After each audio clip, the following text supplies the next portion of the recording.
I'm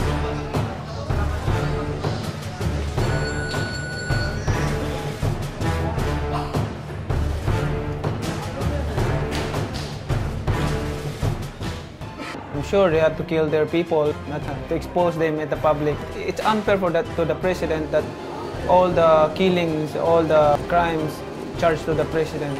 Hitler massacred 3 million Jews. Now, there is 3 million, there's a 3 million drug addicts. There are. I'd be happy to slaughter them.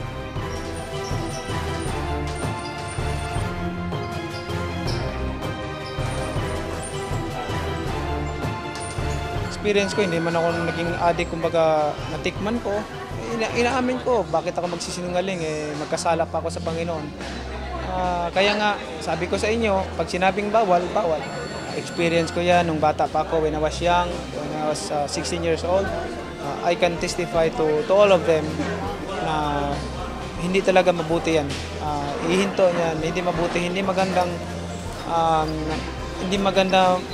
para sa lipunan, hindi maganda para sa pamilya, hindi maganda para sa katawan. Ay, talagang sinisira mo yung temple of God.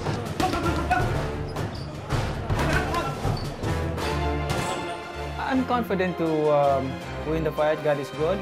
I don't want to take him lightly. I just want to make sure that I'm 100% physically, mentally, and spiritually.